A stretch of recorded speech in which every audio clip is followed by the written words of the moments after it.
Both of those interpretations work, by the way. And so that's the evil queen. Okay, now when Snow White runs away from the evil queen, where does she go to get her act together? Well, she goes to live among the dwarfs. And who are the dwarfs? They're hardworking, orderly, responsible, ordinary men who keep a clean house. Jordan Peterson has just unleashed a blistering critique of Rachel Zegler, making it crystal clear that Hollywood's woke direction is not just misguided, it's actively destructive. In his recent commentary, Peterson didn't mince words, calling out Zegler directly as a prime example of everything audiences now despise in contemporary entertainment. According to Peterson, Zegler embodies an entitled, narcissistic attitude that not only sabotaged the legacy of Snow White, but also symbolizes the wider cultural shift that's alienating viewers worldwide. Peterson began by expressing his profound disappointment with Disney's choices, singling out Zegler's role in the movie's unprecedented failure. He argued that Zegler's casting wasn't based on talent or charisma, but instead on political motivations that ultimately backfired spectacularly. Peterson described the Snow White trailer and promotional materials as ugly as sin, lamenting that Disney has abandoned its magical storytelling roots in favor of ideological pandering. Further dissecting Zegler's public statements, Peterson sharply criticized her vocal dismissal of traditional narratives centered around love and heroism. He particularly took issue with her openly mocking true love's kiss and traditional romance as outdated and problematic. For Peterson, this rhetoric isn't just about feminism gone wrong. It's indicative of a fundamental misunderstanding of universal values that once made Disney beloved across generations. Expanding his critique, Peterson underscored how this attitude isn't isolated. It's symptomatic of Hollywood's broader crisis. He highlighted Zegler's repeated social media provocations, such as her controversial political tweets and divisive statements about cultural conflicts, as illustrative of the entertainment industry's moral and financial decline. Peterson warned that unless Hollywood returns to storytelling driven by timeless human values rather than ideological agendas, Zegler's disastrous Snow White will merely be the tip of the iceberg in a much larger collapse. With Zegler and Disney firmly in his crosshairs, Peterson's message resonated clearly. Hollywood's woke crusade is not just failing, it's imploding in real time, and Zegler is the face of its disastrous consequences. Peterson escalated his criticism, turning his attention specifically to Rachel Zegler's damaging and unprofessional behavior on social media. He emphasized how Disney entrusted Zegler with the lead role in one of their most significant film projects, a staggering $270 million investment intended to enchant global audiences. But instead, her actions sabotaged the film's public image before its release. Peterson highlighted Zegler's apparent lack of understanding regarding the responsibilities attached to her high-profile position, condemning her for treating her role as an opportunity for political grandstanding rather than genuine artistic contribution. Jordan Peterson didn't hold back when detailing Zegler's particularly provocative tweet, posted moments after celebrating her role as Snow White, which abruptly pivoted into contentious political territory with statements like, "Never forget Free Palestine." Peterson argued that such behavior wasn't just reckless, it actively alienated potential viewers, politicized a universally loved fairy tale, and damaged the very foundations of the film's intended audience appeal. He pointed out that her disregard for the studio's carefully crafted promotional efforts forced Disney executives into an embarrassing position, ultimately compelling them to conduct damage control at unprecedented levels. In a remarkable revelation, Peterson brought attention to how Disney executives, desperate to salvage the impending disaster, went as far as sending a high-ranking producer across the country to personally confront Zegler. The objective of this emergency intervention was clear: request the removal of her inflammatory political tweets, which threatened the financial viability of the film. However, in what Peterson described as a staggering display of entitlement, Zegler flatly refused, forcing Disney to hire specialized media consultants tasked solely with managing her unpredictable public persona.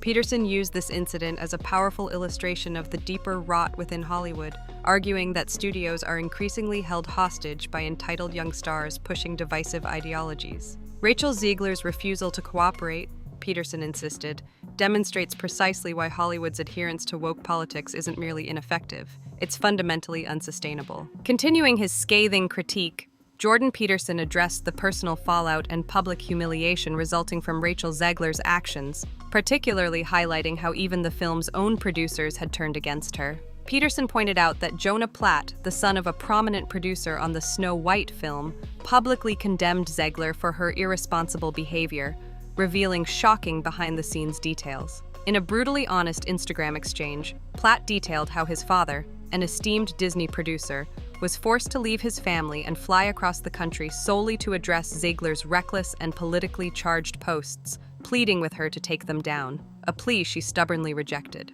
Peterson underscored this moment as emblematic of a broader cultural problem within Hollywood, the dangerous prioritization of personal political views over professional responsibility. He argued passionately that Zegler's actions were not merely youthful missteps, but rather a profound betrayal of the thousands of hardworking professionals whose livelihoods depended upon the success of the film. According to Peterson, Zegler's unapologetic refusal to heed reasonable requests for restraint showcased a toxic sense of entitlement, indicative of Hollywood's increasingly narcissistic culture. Moreover, Peterson dissected the producer's son's public rebuke, reinforcing the idea that celebrities like Zegler often forget the basic professional standards required of them. He stressed that free speech, while a fundamental right, comes with an inherent responsibility, especially in contexts where one's words can significantly impact colleagues and business ventures. Zegler's casual disregard for these professional boundaries, he stated, demonstrates a profound disconnect between her perceived sense of entitlement and the realities of adult accountability.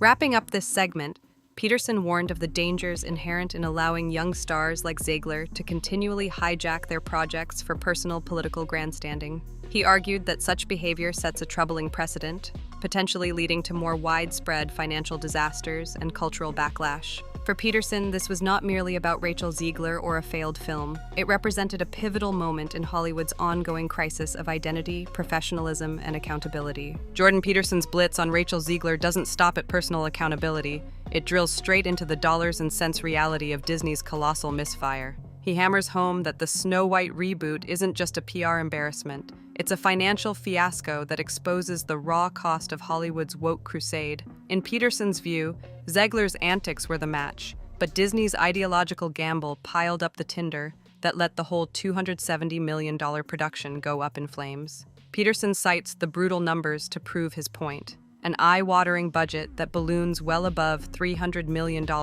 once global marketing is factored in, a break-even threshold north of $500 million, and a catastrophic opening weekend that failed to crack even a quarter of projections. He argues that shareholders, once content to trust Disney's century-old storytelling formula, are now staring at write-downs because the studio substituted audience-tested fairy tale magic with what he calls focus group ideology.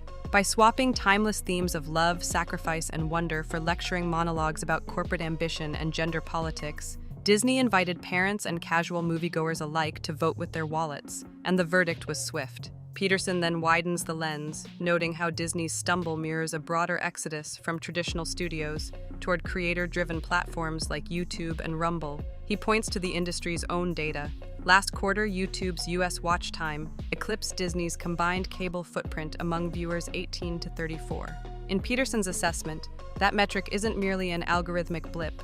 It's a cultural referendum on where audiences now find authenticity, humor, and escapism. Qualities he argues were once Disney's monopoly, but are now hemorrhaging to everyday creators unburdened by corporate speech codes. Finally, Peterson warns that Snow White is less a single cautionary tale and more a flashing red light for every studio flirting with activism over artistry. If Hollywood continues to bankroll projects that preach instead of enchant, he predicts a wave of similar multi-hundred-million-dollar sinkholes, each one eroding the studio system's financial bedrock and accelerating audience flight. The takeaway, Peterson insists, is crystal clear. Stories must resonate with universal human truths, or the marketplace will administer its own ruthless correction. No fairy tale kiss required. Jordan Peterson's takedown of Rachel Zegler keeps gathering steam, and in this segment, he zeroes in on what he calls the ideological demolition of the classic Snow White mythos. According to Peterson, Zegler's public insistence on stripping the tale of romance and replacing it with corporate empowerment slogans isn't just misguided. It's a direct assault on the archetypal storytelling that made Disney an intergenerational powerhouse. By Peterson's account, Hollywood's woke crisis reaches its purest, most disastrous form the moment it decides that timeless love, self-sacrifice, and redemption are somehow less inspirational than glass-ceiling talking points and anti-Prince snark. Peterson argues that audiences instinctively crave stories rooted in universal truths, courage, loyalty, virtue, and yes, genuine romance, because those themes mirror deep psychological templates embedded in the human psyche. He references his own academic work on myth and narrative to explain why a postmodern remix built on CEO Princess quips rings hollow. It fails to satisfy the age-old heroic pattern where vulnerability meets transformative love.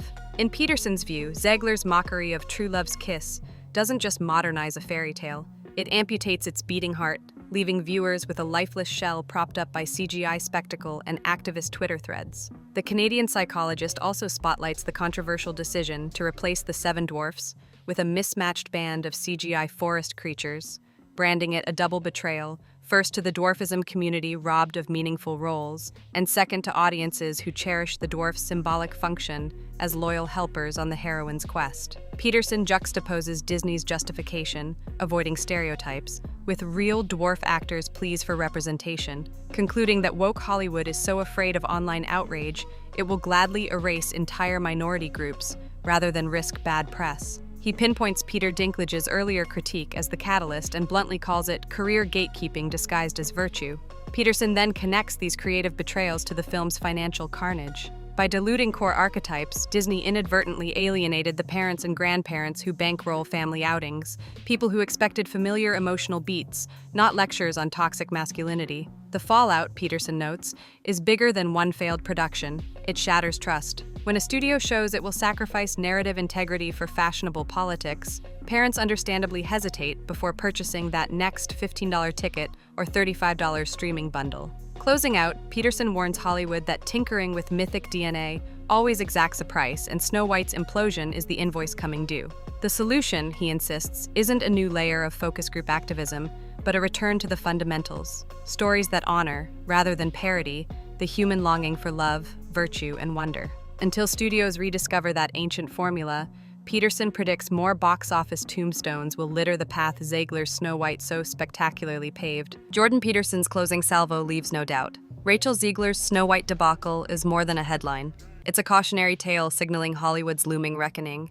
He opens by bluntly declaring that Disney's billion-dollar brand equity can't survive many more ideology-first gambles, and Zegler's failure is the loudest alarm bell yet. According to Peterson, the marketplace has already rendered its verdict, and the verdict is merciless. When stories preach rather than enchant, audiences walk away, investors panic, and iconic franchises crumble. Peterson then pivots to the cultural stakes. He argues that entertainment, at its best, transmits wisdom across generations, teaching children courage, humility, and the redemptive power of love. When studios strip those lessons in favor of political indoctrination, they don't just lose money, they fracture the shared mythic language that binds communities together. Peterson warns that if Hollywood continues this trajectory, it risks forfeiting its cultural influence to independent creators who honor timeless archetypes without the ideological baggage, creators already siphoning viewership on platforms like YouTube, TikTok, and Rumble. Drawing the lens wider still, Peterson contends that the Snow White fiasco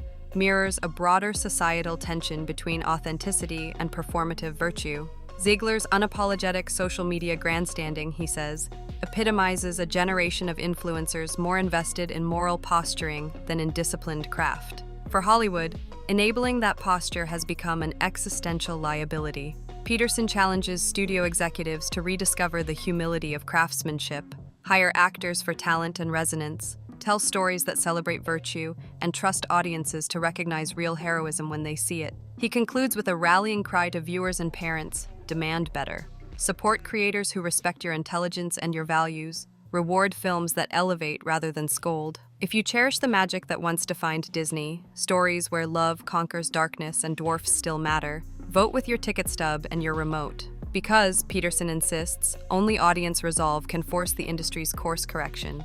Until then, Rachel Zegler's Snow White will stand as the red flag milestone marking the moment Hollywood's woke crusade collided head-on with the unyielding wall of public common sense and shattered.